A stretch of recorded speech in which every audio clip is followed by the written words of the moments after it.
തന്റെ സിനിമാ ജീവിതത്തിൽ നിന്ന് രാഷ്ട്രീയ ജീവിതത്തിലേക്ക് കടന്ന നടനാണ് വിജയ്. തെന്നിന്ത്യൻ സിനിമയുടെ ദളപതി വിജയ് 51ലേക്ക് കടന്നിരിക്കുകയാണ്. സിനിമയിൽ നിന്നും സജീവ രാഷ്ട്രീയത്തിലേക്കുള്ള ചുവടുമാറ്റത്തിലൂടെ കടന്നു പോവുകയാണ് വിജയ്. അതിനു മുൻപ് അദ്ദേഹം തന്റെ അവസാന ചിത്രമായ ജനനായകന്റെ ആദ്യ ഔദ്യോഗിക ടീസർ പുറത്തിറക്കിയിരിക്കുകയാണ് അണിയറ പ്രവർത്തകർ. താരത്തിന്റെ പിറന്നാളിനോടനുബന്ധിച്ച് ചിത്രത്തിന്റെ ആദ്യ ഗ്ലിംസ് അർദ്ധരാത്രി 12 മണിക്കാണ് അണിയറ പ്രവർത്തകർ പുറത്തുവിട്ടത്. എൻ നെഞ്ചിൽ കുടിയിരിക്കും എന്ന വിജയിയുടെ വാചകത്തോടെയാണ് ടീസർ ആരംഭിക്കുന്നത്. യഥാർത്ഥ നേതാവ് അധികാരത്തിന് വേണ്ടിയല്ല, ജനങ്ങൾക്ക് വേണ്ടിയാകും ഉയർന്നു വരിക എന്നും ടീസറിൽ പറയുന്നുണ്ട്.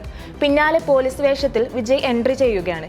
മീശ പിരിച്ച് കൂളിംഗ് ഗ്ലാസ് ധരിച്ച് കയ്യിൽ കത്തിയുമായി വില്ലന്മാരെ നേരിടാൻ വരുന്ന ദളപതിയാണ് ടീസറിൽ കാണുന്നത്. ഒരുമിച്ചുയരം എന്ന വാചകത്തോടെയാണ് ടീസർ അവസാനിക്കുന്നത്. വിജയോടൊപ്പം ഒന്നിച്ചപ്പോഴെല്ലാം അതിഗംഭീര ബീജം ഒരുക്കിയ അനിരുദ്ധ തന്നെയാണ് ഈ ചിത്രത്തിനും സംഗീതം ഒരുക്കിയിരിക്കുന്നത്. പൂജ ഹെഗ്ഡെ, മമിത ബൈജു, ബോബി ഡിയോൾ, ഗൗതം വാസുദേവ് മേനോൻ, പ്രകാശ് രാജ്, പ്രിയാമണി തുടങ്ങിയവരും ജനനായകനിൽ പ്രധാന വേഷങ്ങളിൽ എത്തുന്നുണ്ട്. 2026 ജനുവരി 9-നാണ് ജനനായകന്റെ റിലീസ് പ്രഖ്യാപിച്ചിരിക്കുന്നത്. KVN പ്രൊഡക്ഷൻസ് ആണ് സിനിമയുടെ നിർമ്മാണം. കഴിഞ്ഞ വർഷം ഫെബ്രുവരിയിലാണ് വിജയ് തമിഴ് വെട്രി കഴകം എന്ന തന്റെ പാർട്ടി പ്രഖ്യാപിക്കുന്നത്. രാഷ്ട്രീയ പ്രവേശത്തിന് മുമ്പായി വിജയ് അവസാനമായി അഭിനയിക്കുന്ന ചിത്രം എന്ന നിലയിൽ ആരാധകർ കാത്തിരിക്കുന്ന ചിത്രം കൂടിയാണ് ജനനായകൻ.